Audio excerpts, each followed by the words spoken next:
चित्तौड़ के इतिहास में ऐसे वीर और वीरांगनाएं हुई है जो अपने वीरता और बलिदान से चित्तौड़ की छवि पूरे भारत देश में रचा दी। ऐसे ही चित्तौड़ के इतिहास में अपना नाम अंकित करने वाली एक वीरांगना भी शामिल है जिन्हें रानी पद्मावती या पद्मिनी के नाम से जाना जाता है। रानी पद्मावती इतिहास में अपने सौंदर्य के साथ शौर्य और बलिदान के लिए भी जानी जाती है। इनके पिता गंधर्व सेन सिंहल द्वीप के राजा थे। इनकी माता का नाम चंपावती था। इनका विवाह चित्तौड़ के राजा रावल रतन सिंह के साथ हुआ था जो कि एक महान योद्धा थे।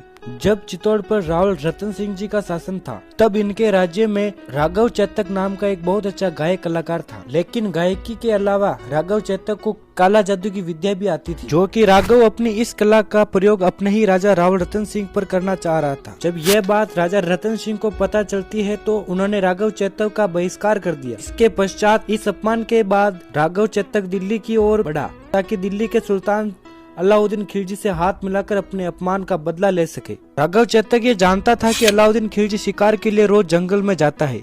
राघव चेतक सुल्तान से मिलने के लिए जंगल में बांसुरी बजाने लग जाता है। जब बांसुरी की धुन खिलजी के कानों तक पहुंची तब राघव चेतक को अपने साथ दरबार में ले जाता है। राघव चेतक ने इस मौके का फायदा उठाकर अलाउद्दीन खिलजी के सामने रानी पद्मावती की सुंदरता का बखान कुछ इस तरह किया कि खिलजी उत्तेजना से भर गया। इसके बाद खिलजी राघव चेतक के साथ मिलकर चित्तौड़ पर चढ़ाई कर देता है। चित्तौड़ दूर की सुरक्षा बहुत सख्त होने के कारण खिलजी निराश हो जाता है। खिलजी रावल रतन सिंह को ये संदेश भिजवाता है कि वे मित्रता करना चाहता है और उनसे उनके किले में मिलना चाहता है। रावल रतन सिंह जी उसकी ये बात मान जाते हैं। खिलजी किले में जाकर रानी पद्मावती से एक बहन के रूप में मिलने की मांग करता है। रानी पद्मावती शर्त के तौर पर उससे मिलने के लिए राजी हो जाती है और शर्त ये थी कि अलाउद्दीन खिलजी उन्हें सीधे नहीं देख सकता बल्कि वे उनका आईने में प्रतिबिंब देख सकता है। अलाउद्दीन खिलजी रानी पद्मावती का प्रतिबिंब देखकर ही मदहोश हो गया। अब रानी को पाने की उत्तेजना अलाउद्दीन खिलजी के मन में और भी ज्यादा जाग पड़ी। अलाउद्दीन खिलजी रावल रतन सिंह जी को अपनी बातों में फंसाकर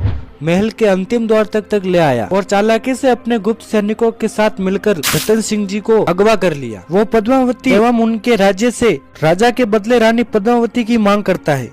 तब संगारा चौहान राजपूत गोरा और बादल ने अपने राजा को बचाने के लिए खिलजी से युद्ध करने का फैसला किया। पद्मावती के साथ मिलकर दोनों सेनापति एक योजना बनाते हैं। अगले दिन 150 पालकी खिलजी की शिविर की ओर कूच करती है जहां राजा रावल रतन सिंह जी को रखा। खिलजी की सेना को यही लग रहा था कि पालकियों में रानी और उनकी दासियां आ रही है, परंतु पालकियां जब खिलजी की शिविर में पहुंचती है तब पालकियों से रानी और उनकी दासियां नहीं बल्कि राजा रतन सिंह के वीर सैनिक निकलते हैं। गोराजी अपने राजा को बचाने के लिए अपना शीश मातृभूमि को अर्पण कर देते हैं तथा बादल राजा रावल रतन सिंह को सफलतापूर्वक महल ले आते हैं।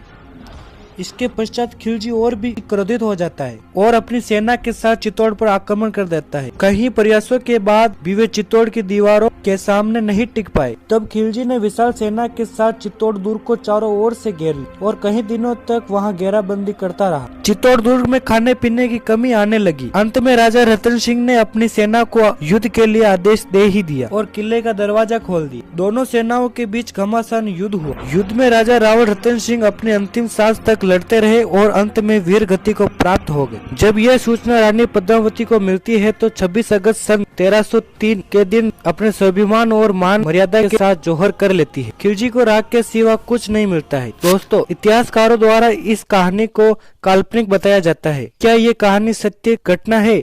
आपकी क्या राय है? कमेंट में जरूर बताएं। दोस्तों, वीडियो अच्छा लगा हो तो चैनल को सब्सक्राइब जरूर करिएगा और मिलते हैं नेक्स्ट वीडियो में।